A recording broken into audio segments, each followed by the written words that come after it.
వేడుకలు రాష్ట్ర వ్యాప్తంగా ఘనంగా నిర్వహిస్తున్నారు ముఖ్యమంత్రి రేవంత్ రెడ్డి. గన్ పార్క్లోని అమరవీరుల స్తూపం వద్ద నివాళులర్పించారు. అక్కడి నుంచి సికింద్రాబాద్ పెరేడ్ గ్రౌండ్స్లో జరిగే వేడుకలకి సీఎం రేవంత్ రెడ్డి చేరుకుని జాతీయ పతాకాన్ని ఆవిష్కరించారు. ఈ వేడుకలు తెలంగాణ సాధన కోసం జరిగిన ఉద్యమం, అమరుల త్యాగాల్ని గుర్తు చేసుకుంటూ నిర్వహిస్తున్నారు. ఈ సందర్భంగా రేవంత్ రెడ్డి మాట్లాడుతూ తెలంగాణ ఏర్పడి 10 ఏళ్లైనా ప్రజల ఆకాంక్షలు నెరవేరలేదన్నారు. తమ ప్రభుత్వం ఏర్పడిన తర్వాత ప్రజల ఆకాంక్షలు నెరవేర్చేందుకు ప్రయత్నిస్తున్నట్లు తెలిపారు. రాష్ట్రం ఏర్పడి 10 ఏళ్లు గడిచినా ప్రజల ఆకాంక్షలు నెరవేరలేదు. అందుకే 10 ఏళ్ల ఆధిపత్యాన్ని తిరస్కరించి ప్రజలు ప్రజాప్రభుత్వాన్ని ఏర్పాటు చేసుకున్నారు.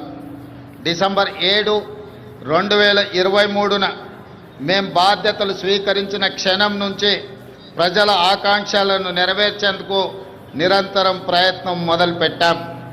మేం బాధ్యతలు చేపట్టే నాటికి రాష్ట్ర ఆర్థిక వ్యవస్థ అస్తవ్యస్తమైనది. వ్యవస్థలన్నీ నిర్వీర్యమయ్యాయి. జరిగిన తప్పిదాలను సరిదిద్ది రాష్ట్రాన్ని గాడిన పెట్టాల్సిన బాధ్యత మాపై ఉంది. పాఠశాలల్లో మౌలిక వసతులను కల్పించేందుకు పనులను అమ్మ ఆదర్శ కమిటీలకు అప్పచెప్పాం. దేశంలో అదానీ అంబానీలతో పోటీ పడేలా మహిళా స్వయం సహాయక సంఘాలతో సోలార్ విద్యుత్ ఉత్పత్తి ప్లాంట్లను ఏర్పాటు చేయించాం. పెట్రోల్ బంకులు, పాఠశాల నిర్వహణ, యూనిఫామ్ల కుట్టు పనితో పాటు మహిళా శక్తి క్యాంటీన్లను నిర్వహించేలా మహిళలను ప్రోత్సహిస్తున్నాం.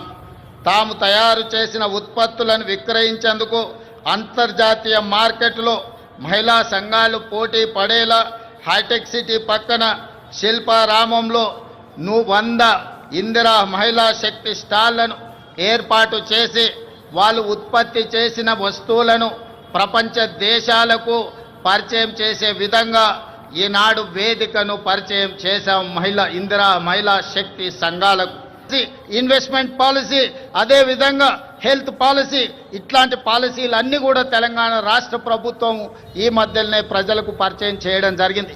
ఈ పాలసీలన్నిటిని కలిపితే తెలంగాణ రైజింగ్ 2047, తద్వారా తెలంగాణ రాష్ట్రాన్ని ప్రపంచంతో పోటీ పడే విధంగా తీర్చిదిద్దాలన్నదే మా ఆలోచన.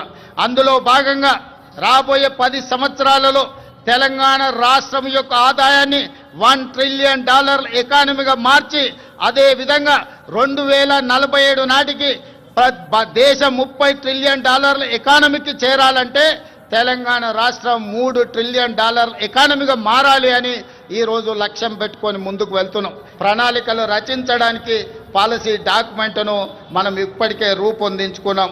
తొందరలోనే హైదరాబాద్లో నిర్మించబోయే భారత్ ఫ్యూచర్ సిటీ ప్రపంచ పెట్టుబడులకు ఒక కేంద్రంగా మారబోతుందని తెలియజేయడానికి నేను సంతోషపడుతున్నాను.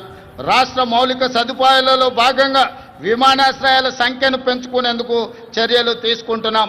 ఇప్పటికే మనకు తెలంగాణ రాష్ట్రంలో ఉన్నది ఒకే ఒక ఎయిర్పోర్ట్ ఈరోజు మనకు శంషాబాద్లో ఉన్నది. అందుకే రాష్ట్ర ప్రభుత్వం కేంద్ర ప్రభుత్వంతో చర్చించి సంప్రదించి వరంగల్లో నూతన ఎయిర్పోర్ట్కు, అదేవిధంగా ఆదిలాబాద్లో ఇంకొక ఎయిర్పోర్ట్కు అనుమతులు తెచ్చుకున్నాం. తొందరలోనే వరంగల్ నగరంలో, ఆదిలాబాద్ పట్టణ ప్రాంతంలో నూతన ఎయిర్పోర్ట్లు ఏర్పాటు చేసుకోబోతున్నామని చెప్పి మీకందరికీ తెలియజేయడం